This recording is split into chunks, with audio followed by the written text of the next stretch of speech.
வணக்கம் Subiksha TV channel நேர்களே, நான் உங்கள் அன்பான சயின்டிஃபிக் வேதிக் அஸ்ட்ராலஜர் அஸ்ட்ரோரஞ்சி பேசுகிறேன். நல்லது நினைப்போம், நல்லதே நடக்கும். இந்த வீடியோவில் நம்ம என்ன பார்க்க போறோம்னா, மகர ராசிக்காரர்களுக்கு மே 2026 எத்தகைய ஒரு பலன்கள் நிறைந்த ஒரு மாதமாக இருக்க போகுதுன்னு பார்க்குறோம். இப்போ பாருங்க, சயின்டிஃபிக் வேதிக் அஸ்ட்ராலஜி முறையில் எந்த விதத்திலும் மிகைப்படுத்தாமல் உள்ளது உள்ளவாறு ஒரு கிரகமும் ஒரு மாதிரியான அமைப்பில் இருக்கும் பொழுது எது மாதிரி தாக்கத்தை கொடுக்குதுங்கிறது அந்த அறிவியல் சார்ந்த கலையாகிய இந்திய வேத ஜோதிட அடிப்படையான சயின்டிஃபிக் வேதிக் அஸ்ட்ராலஜி நம்ம பார்க்க போகிறோம். எதையும் மிகைப்படுத்தாமல் பரிகாரங்கள் அது மாதிரி விஷயத்துக்குள்ளெல்லாம் போகாமல் உள்ளது உள்ளவாறு எது மாதிரி பலனை கொடுக்க போகுது, உங்கள் கர்மவினை எப்படி இருக்குது, எது மாதிரி விஷயத்தை உங்களுக்கு ஜாதகத்தில் அடுத்து வரக்கூடிய அமைப்பு கொடுக்க போகுதுங்கிறது நம்ம பார்க்க போகிறோம். இது ஒரு பொதுவான பலன் தான். இப்போ பாருங்க, மகர ராசிக்கு 2026 மே மாதம் எப்படி இருக்குன்னா, ராசி 6ஆம் இடத்திலே நீடித்திருக்கிறார் மாதம் முழுவதும். குருவே பார்த்தீங்கன்னா ஜூன் மாதம் தான் பயிற்சி அடைகிறார். மே மாதத்தில் எந்த மாற்றமும் இல்லை. 3ஆம் இடத்துல சனி இருக்கிறார். 7 நாள் சனியிலிருந்து நீங்கி இருக்கக்கூடிய மகர ராசிக்காரர்கள் ஓரளவுக்கு மீண்டு வாழ்க்கையில் முன்னேறக்கூடிய அமைப்புக்கு வந்துட்டு இருக்கீங்கிறதா உண்மை. 2ஆம் இடத்துல ராகு, 8ஆம் இடத்துல கேது இருக்கிறார். இப்போ இது மாதிரி ஒரு ஆண்டு கிரகம் சஞ்சாரம் இருக்கும் பொழுது மாத கிரகம் எப்படி இருக்குன்னு பார்த்தீங்கன்னா, செவ்வாய் பார்த்தீங்கன்னா மீனத்திலேயே ராசி அதிபதியோட முதல் 2 வாரம் இருந்து சில மன சஞ்சலங்கள், சில ரெஸ்ட்லெஸ்னஸ், சில கோபதாபங்கள், சில சௌரிய கோளாறுகள்லாம் மே மாதம் 2 வாரம் முதல் 2 வாரம் மகர ராசிக்காரர்களுக்கு செவ்வாய் சனியோட சேருவதனால் கொஞ்சம் அது மாதிரி ஒரு தாக்கங்கள் இருக்குது. ஆனால் மே செகண்ட் ஹாஃப்லேருந்து பார்த்தீங்கன்னா செவ்வாய் சனியோட விலகிறது நல்ல அமைப்பு. 4ஆம் இடத்துக்கு 10ஆம் இடத்துக்கு செவ்வாய் பார்ப்பது தவறு இல்லை. அதே சமயத்தில் புதன் பாருங்க 4 இருந்து 5க்கு மாறி 5ஆம் இடம் என்று சொல்லப்படுகிற சுக்கிரனோட வீடாகிய ரிஷபத்துக்கு வருவது அருமை. அதே மாதிரி சூரியனும் 5க்கு வரார்.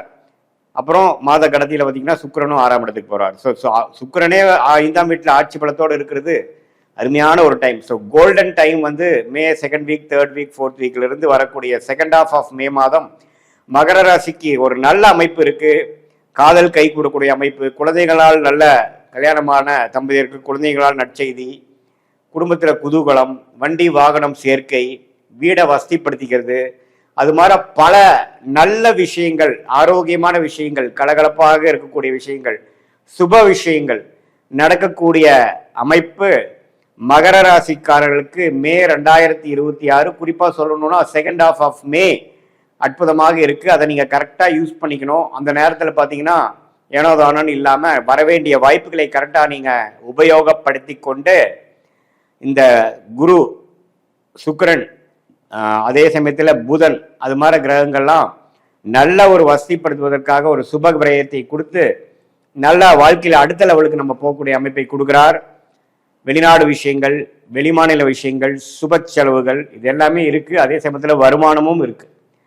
ஸோ இது அற்புதமான ஒரு காலத்தை நீங்கள் மகர ராசிக்காரங்க இவ்வளவு தூரம் கடந்த 2-3 வருஷமாலாம் ஜென்மசனி, அஷ்டம சனி எல்லாம் தாக்கி ஜென்மசனி, பாத சனியிலேருந்து வெளியில் வரக்கூடிய மகர ராசிக்காரர்களுக்கு இந்த வாய்ப்பை கரெக்டாக யூஸ் பண்ணிக்கணும். காதல் விஷயத்தில் இருக்கிறவங்க, காதல் செய்து கொண்டு இருக்கிறவங்க, காதல் கை கூடக்கூடிய அமைப்புகள் இருக்குது. பேரண்ட்ஸ் கிட்ட இருந்து பர்மிஷன், கன்சென்ட்டு, ஒத்துழைப்பு, பர்மிஷன் கிடைக்கக்கூடிய அமைப்புகளாக உண்டு. அதே மாதிரி கலைத்துறையில் இருக்கக்கூடிய, மீடியா துறையில் இருக்கக்கூடியவங்களுக்கு நல்ல ரெகக்னிஷன் வாய்ப்புகள் உண்டு. வெளிநாடு போகக்கூடிய அமைப்புகள் உண்டு. சுப முதலீடு பண்ணி வியாபாரத்தை அடுத்த லெவலுக்கு கொண்டு போகக்கூடிய ஒரு எக்ஸ்பான்ஷன் பண்ணக்கூடிய அமைப்புகள் கண்டிப்பாக உண்டு. ஸோ மகர ராசிக்காரர்களுக்கு பார்த்தீங்கன்னா இதுவரை கொஞ்சம் மே மாதம் 2 வாரம், மார்ச் மாதத்திலாம் கொஞ்சம் சிறு சிறு பிரச்சனைகள், மன சஞ்சலங்கள்னால் பாதிக்கப்பட்ட மகர ராசிக்காரர்களுக்கு இது ஒரு நல்ல மாற்றமாக மே 2026 குறிப்பாக சொல்லணும்னா செகண்ட் ஹாஃப் நல்ல ஒரு வாய்ப்பாக இருக்குது. அதை நம்ம யூஸ் பண்ணிக்கணும். மாணவர்களும் பார்த்தீங்கன்னா புதன் சுக்கிரனோட வீட்டுக்கு நல்லா புரிதலோட, ஒரு ஆம்பிஷனோட, கிளாரிட்டியோட, கான்ஃபிடென்ட்டோட படிக்கக்கூடிய அமைப்புகள் மாணவர்கள் காம்படிட்டிவ் எக்ஸாம் எழுதுகிறவங்களா இருந்தாலும் சரி, 10th 12th எக்ஸாம் எழுதுகிறவங்களா இருந்தாலும் சரி, மேற்படிப்புக்காக என்ட்ரன்ஸ் எக்ஸாம் போகிறவங்களா இருந்தாலும் சரி, ஒரு நல்ல அமைப்பை கொடுக்கக்கூடிய ஒரு அமைப்பு இருக்குது. இந்த டைம் நீங்கள் நல்லா யூஸ் பண்ணிக்கணும்.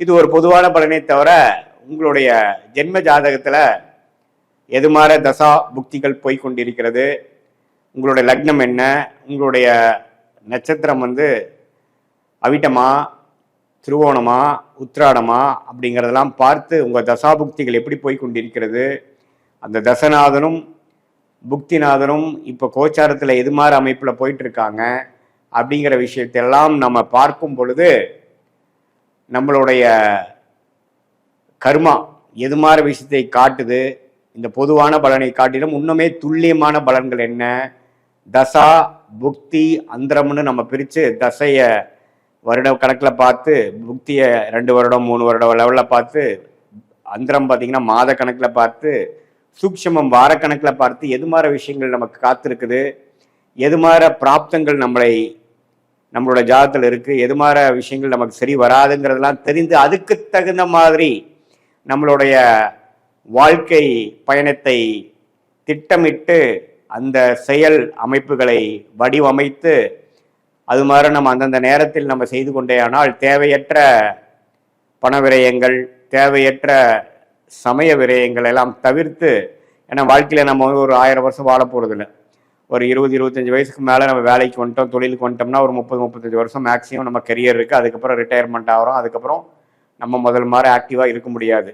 அந்த 30-35 வருஷம் எது மாதிரி தசாபுக்திகள் போய் கொண்டிருக்கிறது பொறுத்து தான் நம்ம பிரச்சனை இல்லாத வாழ்க்கையை நோக்கி போகிறோமா அல்லது பிரச்சனையை நோக்கி போகிறோமாங்கிறது தெரிஞ்சுக்கணும். அதை தெரிந்து அதுக்கு தகுந்த மாதிரி ப்ரிகாஷனரி விஷயங்கள் பண்ணோம்னா நம்மளுடைய பிரச்சனைகள் நாம் தேவையில்லாமல் அதிகப்படுத்தி கொள்ளாமல், எப்படி மழை பெய்யும் பொழுது கொடையை பிடித்து கொண்டு நம்மளை நாமளே கொஞ்சம் பாதுகாத்து கொள்கிறோமோ, அதே போல் இந்த சயின்டிஃபிக் வேதிக் அஸ்ட்ராலஜி முறையில் நம்மளுடைய கர்மாவை தெரிந்து கொண்டு அது எது மாதிரி விஷயத்தை காமிக்குது, நம்ம என்ன பிறவி பயன் என்ன, எந்த ஒரு விஷயத்துக்காக நம்ம பிறந்திருக்கோம், எது நமக்கு நேச்சுரலாக நல்லா வரும், எது நமக்கு ஃபார்ச்சுனேட்டாக யோகமாக இருக்கிறது, எது நமக்கு அவயோகமாக இருக்கிறதுங்கிறதெல்லாம் பாஸ்டில் நம்ம என்ன நடந்ததுங்கெல்லாம் பேசி சிங்க் ஆகி இப்போ ப்ரெசண்ட்டுக்கு நெக்ஸ்ட்டு போகக்கூடிய ஷார்ட் டேர்ம் ஃப்யூச்சர் என்ன, அடுத்தது வரக்கூடிய லாங் டேர்ம் ஃப்யூச்சர் என்ன அப்படிங்கிற மாதிரி விஷயங்கள்லாம் நம்ம பார்த்து அதுக்கு தகுந்த மாதிரி ஒரு வாழ்க்கை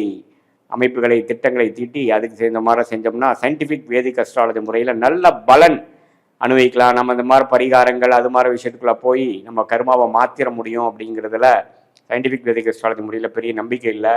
ஆனால் என்ன விஷயம் எப்படி நடக்குது, எது மாதிரி எது விஷயங்கள் காட்டுதுங்கிறது தெரிந்தால் அதுக்கு தகுந்த மாதிரி மென்டலாக ப்ரிப்பேர்ட் ஆகி நம்மளுடைய பிராப்தங்களை நம்ம அதிகரிக்க முடியும், நம்மளுடைய பர்சன்டேஜ் ஆஃப் சக்ஸஸை இன்க்ரீஸ் பண்ணிக்க முடியும், அதிகரித்துக்க முடியுங்கிறதை நாம் தெரிஞ்சுக்கணும். அதே சமயத்தில் நம்மளுடைய விஷயங்கள் வேலையா தொழிலா, காதல் திருமணமா அரேஞ்ச் மேரேஜா, வெளிநாடா உள்நாடா, கவர்மெண்ட் ஜாபா ப்ரைவேட் செக்டாரா, எது மாதிரி அமைப்புகள், இது மாதிரி ஒரு வயசுக்கும் நமக்கு கேள்விகள் நிறையா இருக்குது, நம்மளுடைய சாய்ஸஸ் நிறையா இருக்குது. அதுக்கு வேணுங்கிற விஷயங்கள் தான் கரெக்டாக நம்ம சயின்டிஃபிக் வேதிக் அஸ்ட்ராலஜி மூலமாக ஃபில்டர் பண்ணி அதில் போனோம்னா தேவையற்ற சமய வரைகளை தவிர்த்து எளிதில் எதிர்நீச்சல் போடாமல் வாழ்க்கையில் வெற்றி பெற முடியும் என்று சொல்ல விரும்புகிறேன். மீண்டும் மற்றொரு காணொளியில் சந்திப்போம். நன்றி, வணக்கம்.